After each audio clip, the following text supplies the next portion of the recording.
Chapter 36. If Elizabeth, when Mr. Darcy gave her the letter, did not expect it to contain a renewal of his offers, she had formed no expectation at all of its contents. But such as they were, it may well be supposed how eagerly she went through them, and what a contrariety of emotion they excited. Her feelings, as she read, were scarcely to be defined. With amazement did she first understand that he believed any apology to be in his power.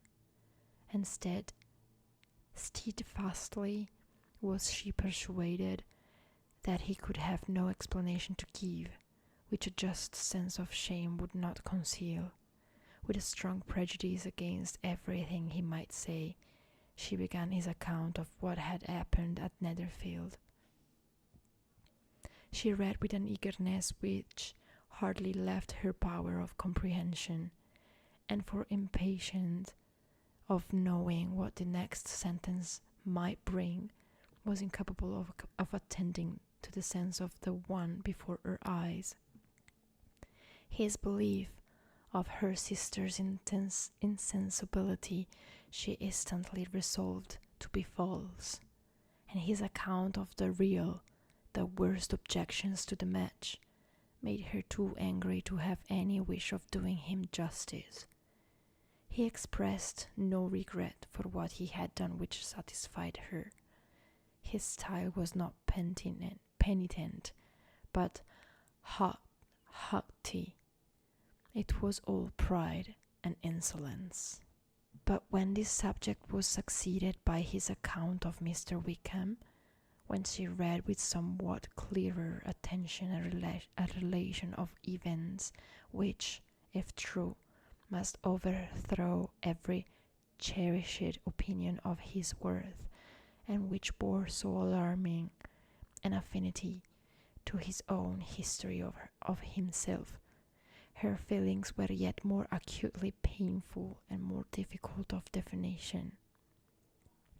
Astonishment, apprehension, and even horror oppressed her. She wished to discredit it entirely, repeatedly exclaiming, "This must be false, this cannot be, this must be the grossest falsehood." And when she had gone through the whole letter, though scarcely knowing anything of the last page or two, put it hastily away, protesting that she would not regard it, that she would never look in it again. In this perturbed state of mind, with thoughts that could rest on nothing, she walked on. But it would not do. In half a minute the letter was unfolded again, and collecting herself as well as she could, she again began the mortifying perusal of all that related to Wickham, and commanded herself so far as to examine the meaning of every sentence. The account of his connection with the Pemberley family was exactly what he had related himself, and the kindness of the late Mr. Darcy, though she had not before known its extent, agreed equally well with his own words. So far each recital confirmed the other, but when she came to the will, the difference was great. What Wickham had said of the living was fresh in her memory, and as she recalled his very words, it was impossible not to feel that there was gross duplicity on one side or the other. And for a few moments she flattered herself that her wishes did not err. But when she read and reread with the closest attention the particulars immediately following of Wickham's resigning all pretensions to the living, of his receiving in lieu so considerable a sum as £3,000, again was she forced to hesitate. She put down the letter, weighted every circumstance with what she meant to be impartiality, deliberated on the probability of each statement, but with little success. On both sides it was only assertion. Again she read on, but every line proved more clearly that the affair, which she had believed it impossible that any contrivance could so represent as to render Mr. Darcy's conduct in it less than infamous, was capable of a turn which must make him entirely blameless throughout the whole. The extravagance and general profligacy, I don't know what this means, which he scrupled not to lay at Mr. Wickham's charge, exceedingly shocked her, the more so as she could bring no proof of its injustice. She had never heard of him before his entrance into the shire militia, in which he had engaged at the persuasion of the young man who, on meeting him accidentally in town, had there renewed a slight acquaintance. Of his former way of life nothing had been known in Hertfordshire but what he told himself. As to his real character, had information been in her power, she had never felt a wish of inquiring. His countenance, voice, and manner had established him at once in the possession of every virtue.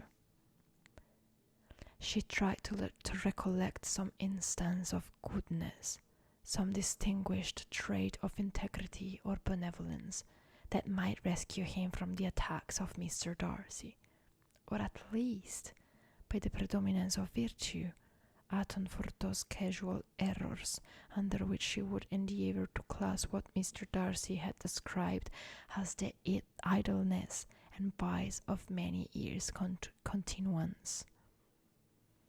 But no such recollection befriended her. She could see him instantly before her, in every charm of air and address, but she could remember no more substantial good than the general approbation of the neighbourhood, and the regard which his social powers had gained him in the mass. After pausing on this point a considerable while, she once more continued to read. But, alas, the story which followed of his designs on Miss Darcy received some confirmation from what had passed between Colonel Fitzwilliam and herself only the morning before. And at last she was referred for the truth of every particular to Colonel Fitzwilliam himself, from whom she had previously received the information of his near concern in all his cousin's affair, and whose character she had no reason to question. At one time she had almost resolved on applying to him, but the idea was checked by the awkwardness of the application, and at length wholly banished by the conviction that Mr. Darcy would never have hazarded such a proposal if he had not been well assured of his cousin's corroboration. She perfectly remembered everything that had passed in conversation between Wickham and herself in their first evening at Mr. Phillip's. Many of his expressions were still fresh in her memory. She was now struck with the impropriety of such communications to a stranger, and wondered it had escaped her before. She saw the indelicacy of putting himself forward as he had done, and the inconsistency of his professions with his conduct. She remembered that he had boasted of having no fear of seeing Mr. Darcy, that Mr. Darcy might leave the country, but that he should stand his ground. Yet he had avoided the Netherfield ball the very next week. She remembered also that, till the Netherfield family had quitted the country, he had told his story to no one but herself, but that after their removal it had been everywhere discussed, that he had then no reserves, no scruples in sinking Mr. Darcy's character, though he had assured her that respect for the father would always prevent his exposing the son.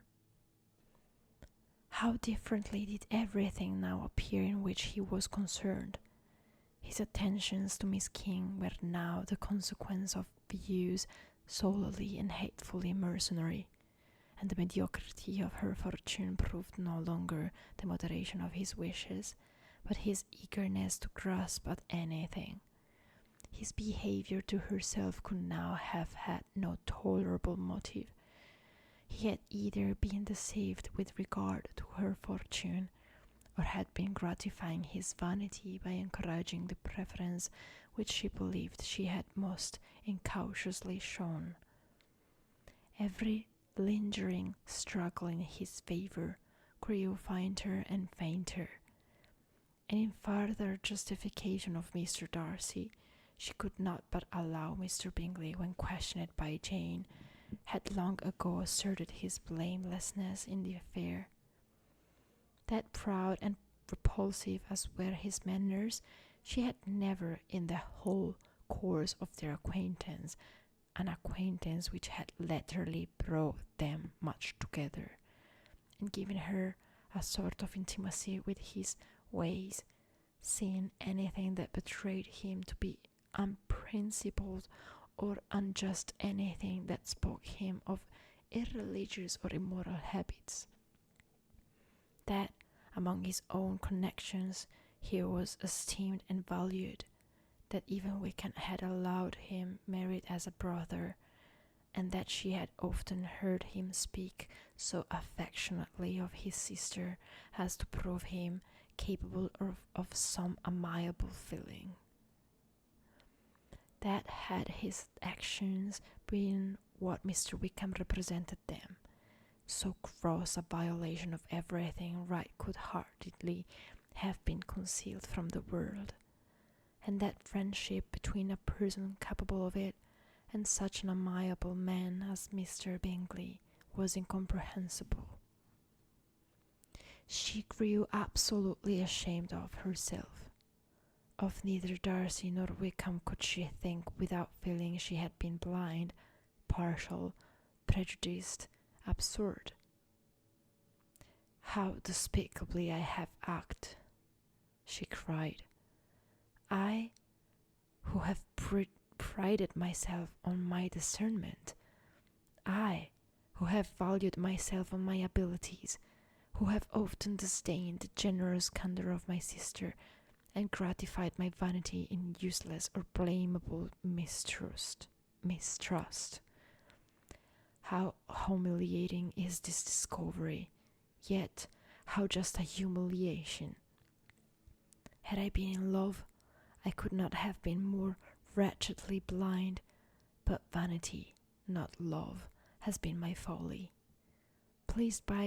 Not pleased with the preference of one and offended by the neglect of the other, on the very beginning of our acquaintance, I have courted prepossession and ignorance, and driven reason away, where either were concerned. Till this moment I never knew myself." From herself to Jane, from Jane to Bingley, her thoughts were in a line which soon brought to her recollection that Mr. Darcy's explanation there had appeared very insufficient, and she read it again. Widely different was the effect of a second perusal. How could she deny that credit to his assertions in one instance, which he had been obliged to give in the other? He declared himself to be totally unsuspicious of her sister's attachment, and she could not help remembering what Charlotte's opinion had always been. Neither could she deny the justice of his description of Jane. She felt that Jane's feelings, though fervent, were little displayed, and that there was a constant complacency in her air and manner not often united with great sensibility. When she came to that part of the letter in which her family were mentioned in terms of such mortifying yet meditated reproach, her sense of shame was severe. The justice of the charge struck her too forcibly for denial, and the circumstances to which he particularly alluded as having passed at Netherfield Ball, as confirming all his first disapprobation, could not have made a stronger impression on his mind than on hers. The compliment to herself and her sister was not unfelt. I soothed, but it could not. It soothed, but it could not console her for the contempt which had thus been self-attracted by the rest of her family. And as she considered that Jane's disappointment had in fact been the work of her nearest relations, and reflected how materially the credit of both must be hard by such impropriety of conduct, she felt depressed beyond anything she had ever known before. After wandering along the lane for 2 hours, giving way to every variety of thought, reconsidering events, determining probabilities, and reconciling herself as well as she could to a change so sudden and so important, fatigue and the recollection of her long absence made her at length return home, and she entered the house with the wish of appearing cheerful as usual, and the resolution of repressing such reflections as must make her unfit for conversation. She was immediately told that the 2 gentlemen from Rosings had each called during her absence. Mr. Darcy only for a few minutes to take leave, but that Colonel Fitzwilliam had been sitting with them at least an hour, hoping for her return, and almost resolving to walk after her till she could be found. Elizabeth could but just affect concern in missing him. She really rejoiced at it. Colonel Fitzwilliam was no longer an object. She could think only of her letter. Chapter 37. The 2 gentlemen left Rosings the next morning, and Mr. Collins, having been in waiting near the lodges to make them his parting obeisance, was able to bring home the pleasing intelligence of their appearing in very good health, and in as tolerable spirits as could be expected, after the melancholy scene so lately gone through at Rosings. To Rosings he then hastened to console Lady Catherine and her daughter, and on his return brought back, with great satisfaction, a message from her ladyship, importing that she felt herself so dull as to make her very desirous of having them all to dine with her. Elizabeth could not see Lady Catherine without recollecting that, had she chosen it, she might by this time have been presented to her as her future niece, nor could she think, without a smile, of what her ladyship's indignation would have been. What would she have said? How would she have behaved? Were questions with which she amused herself. Their first subject was the diminution of the Rosings party. "I assure you, I feel it exceedingly," said Lady Catherine. "I believe no one feels the loss of friends so much as I do, but I am particularly attached to these young men, and know them to be so much attached to me. They were excessively sorry to go, but so they always are. The dear Colonel rallied his spirits tolerably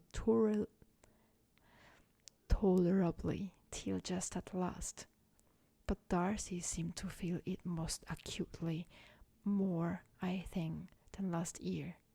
His attachment to Rosing certainly increases. Mr. Collins had a compliment and an allusion to throw in here, which were kindly smiled on by the mother and daughter. Lady Catherine observed after dinner that Miss Bennet seemed out of spirits, and immediately accounting for it by herself, by supposing that she did not like to go home again so soon, she added, "But if that is the case, you must write to your mother and beg that you may stay a little longer. Mrs. Collins will be very glad of your company, I am sure." "I am much obliged to your ladyship for your kind invitation," replied Elizabeth, "but it is not in my power to accept it. I must be in town next Saturday." "Why, at that rate, you will have been here only 6 weeks. I expected you to stay 2 months. I told Mrs. Collins so before you came." "I told Mrs. Collins so before you came. There can be no occasion for your going so soon. Mrs. Bennet could certainly spare you for another fortnight." "But my father cannot. He wrote last week to hurry my return." "Oh, your father of course may spare you if your mother can. Daughters are never of so much consequence to a father. And if you will stay another month complete, it will be in my power to take one of you as far as London, for I am going there early in June for a week. And as Dawson does not object to the barouche box, there will be very good room for one of you, and indeed, if the weather should happen to be cool, I should not object to taking you both, as you are neither of you large." "You are all kindness, madam, but I believe we must abide by our original plan." Lady Catherine seemed resigned. "Mrs. Collins, you must send a servant with them. You know I always speak my mind, and I cannot bear the idea of 2 young women travelling post by themselves. It is highly improper. You must contrive to send somebody. I have the greatest dislike in the world to that sort of thing. Young women should always be properly guarded and attended according to their situation in life. When my niece Georgiana went to Ramsgate last summer, I made a point of her having 2 men servants go with her. Miss Darcy, the daughter of Mr. Darcy of Pemberley, and Lady Anne could not have appeared with property in a different manner. I am excessively attentive to all those things. You must send John with the young ladies, Mrs. Collins. I am glad it occurred to me to mention it, for it would really be discreditable to you to let them go alone." "My uncle is to send a servant for us." "Oh, your uncle? He keeps a man-servant, does he? I am very glad you have somebody who thinks of these things. Where shall you change horses?" "Oh, Bromley, of course. If you mention my name at the bell, you will be attended to." Lady Catherine had many other questions to ask respecting their journey, and as she did not answer them all herself, attention was necessary, which Elizabeth believed to be lucky for her. Or, with a mind so occupied, she might have forgotten where she was. Reflection must be reserved for solitary hours. Whenever she was alone, she gave way to it as the greatest relief, and not a day went by without a solitary walk, in which she might indulge in all the delight of unpleasant recollections. Mr. Darcy's letter she was in a fair way of soon knowing by heart. She studied every sentence, and her feelings toward its writer were at times widely different. When she remembered the style of his address, she was still full of indignation. But when she considered how unjustly she had condemned and upbraided him, her anger was turned against herself, and his disappointed feelings became the object of compassion. His attachment excited gratitude, his general character respect. But she could not approve him, nor could she for a moment repent her refusal, or feel the slightest inclination ever to see him again. In her own past behavior, there was a constant source of vexation and regret, and in the unhappy defects of her family, a subject of yet heavier chagrin. They were hopeless of remedy. Her father, contented with laughing at them, would never exert himself to restrain the wild giddiness of his youngest daughters, and her mother, with manners so far from right herself, was entirely insensible of the evil. Elizabeth had frequently united with Jane in an endeavour to check the imprudence of Catherine and Lydia, but while they were supported by their mother's indulgence, what chance could there be of improvement? Catherine, weak-spirited, irritable, and completely under Lydia's guidance, had been always affronted by their advice, and Lydia, self-willed and careless, would scarcely give them a hearing. They were ignorant, idle, and vain. While there was an officer in Meryton, they would flirt with him, and while Meryton was within a walk of Longbourn, they would be going there forever. Anxiety on Jane's behalf was another prevailing concern, and Mr. Darcy's explanation, by restoring Bingley to all her formed good opinion, heightened the sense of what Jane had lost. His affection was proved to have been sincere, and his conduct cleared of all blame, unless any could attach to the implicitness of his confidence in his friend. How grievous then was the thought that, of a situation so desirable in every respect, so replete with advantage, so promising for happiness, Jane had been deprived by the folly and indecorum of her own family. When to these recollections was added the development of Wickham's character, it may be easily believed that the happy spirits which had seldom been depressed before were now so much affected as to make it almost impossible for her to appear tolerably cheerful. Their engagements at Rosings were as frequent during the last week of her stay as they had been at first. The very last evening was spent there, and her ladyship again inquired minutely into the particulars of their journey, gave them directions as to the best method of packing, and was so urgent on the necessity of placing gowns in the only right way, that Maria thought herself obliged, on her return, to undo all the work of the morning and pack her trunk afresh. When they parted, Lady Catherine, with great condescension, wished them a good journey, and invited them to come to Hunsford again next year, and Miss de Bourgh exerted herself so far as to courtesy and hold out her hand to both.